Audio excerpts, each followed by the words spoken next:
Hi, it's Damien here, and what can possibly be said about our game against Ross County? It was 3-1 going on 10-1, or possibly even more.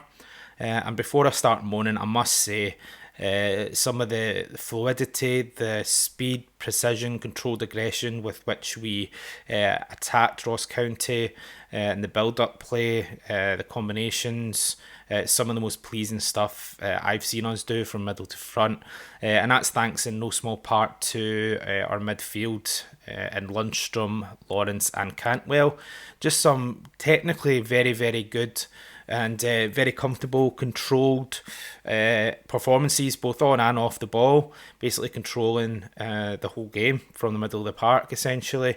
So that was exceedingly pleasing to see how well and how quickly and how precisely we were able to get up the park and create chances and quality chances. Obviously, the flip side of that is with the amount of chances we're creating, quality chances we're creating, we're not taking an awful lot of them. Now, agreed, 3 points at this stage of the season is all we can really be worried about. Yes, as a wee bonus for supporters, it would have been nice to have gotten that extra goal to take us top, but I understand that essentially over the course of the season, they're going to score more goals, we're going to score more goals, they're going to concede more goals, we're going to concede more goals. So it's kind of inconsequential in some respects. However, I do understand and share that desire to just have had that extra couple of goals, do a bit of damage to the goal difference, put us on top, and also put us at a bit of an advantage should it come down to it at the end of the season. But as I said, 3 points, so we can't complain too much. We're now level on points and goal difference after a fairly rubbish start to the season. We won't talk too much about that. Nobody wants reminding of that. So I think the turnaround, and I think the positivity and the commitment and the sort of team spirit working together to get the wins. We've come on leaps and bounds under Clement, and we really can't complain too much. But I like to complain sometimes, as I'm sure some of you do too. Yeah, to have 43 shots at goal, only 23 of which are on target, is in itself something of a concerning statistic. We don't really have, again, we've said it before and I'm saying it again, we don't really have a clinical penalty box chance taker, whether that be a striker or a sports striker or somebody that's kind of lurking in the box, poaching and taking those chances and accurately. And that's never been more abundantly evident than after the match the other night. And then 23 of those shots, although on target, an awful lot of them were hit directly at the keeper or weren't hit with the requisite power or, direction or just that wee bit of skill and quality.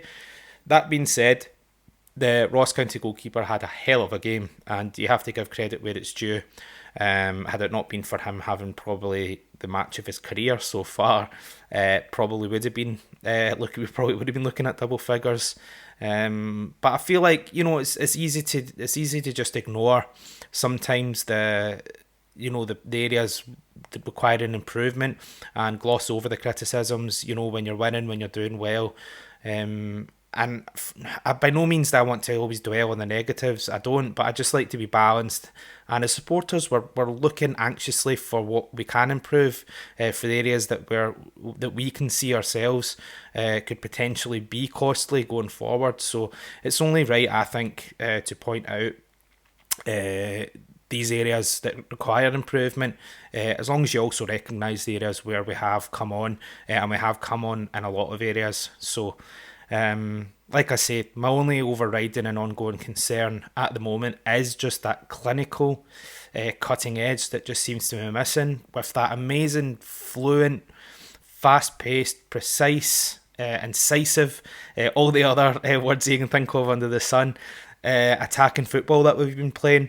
It's so pleasing to see, but it's also so frustrating on the edge of your seat at the end of every single one of those dangerous attacks, watching just the final ball, the final shot, just not being quite there. And that takes us on to probably the one that's splitting opinion the most at the moment, and that's Cyril Dessers. Honestly, what a guy. You've got to take your hat off to him in that he never hides, never gives up. And he is scoring goals. He gets two, and a very important two goals as it turned out in that game. However, statistics aside, there's also the eye test. Just watching a player and watching the things that they do. Yes, he tries hard. Yes, he gets himself about, and he obviously puts himself in the position to miss chances. Otherwise, we wouldn't be pulling our hair out over some of the sitters that he sometimes tends to make an arse of, shall we say. My problem continues to be that for a big guy, he struggles sometimes, I think, to kind of impose himself, hold up the ball. Although he did that a lot better the other evening, what he's then doing is, if he finds himself with a wee bit too much time, I feel like he's panicking. Instead of just quickly cutting it back, on a few occasions he's had opportunities to play other players in. He's kind of holding it up needlessly, and that's just bringing the pressure, and it ends up being blocked or whatever, and the chances sort of smothered and extinguished. So I'd like to see him be a wee bit more decisive, be a wee bit more snappy in that decision making. Yes, both his finishes were brilliant, by the way, and he's got a great finish in him, no doubt about it at all. It's just seeing that he's capable of doing that, and then watching him not replicate that when the opportunities are there and plentifully to do so. It's just a bit frustrating and a wee bit concerning with the injuries that we've got in that area, and the fact that Silva, although he's had a bright start himself, isn't an out-and-out striker really. So yeah, I think it's right. It's definitely right to praise the team when they're doing well. Absolutely it is. And as supporters, it's incumbent on us to do so. However, I do think it's also right to point out, the areas of improvement that are required and areas of worry as well. Because again, as supporters, we're not doing that to nitpick or to split hairs or to just be a bad apple and just spoil everything for everybody else that's having fun. We're doing it because we care and because we want to see all areas of our game improve, and we want to see us be ruthless and relentless and just punish teams that are there for the taking, much like they were the other night. So yeah, there's been a lot of kind of backbiting and a lot of stuff going on social media, because some are pointing at the criticisms first and foremost. Others are glossing over those entirely and saying, anyone that says anything negative about this team after what they've done under Clement is somehow a terrible fan, a bad supporter. I think what people sometimes forget, and I'll finish with this, is that multiple viewpoints can coexist. You don't have to agree with absolutely everything a person's saying. But similarly, if you disagree with some of what they're saying, that doesn't mean that you are completely in disagreement on every single thing that you think about Rangers or the game of football.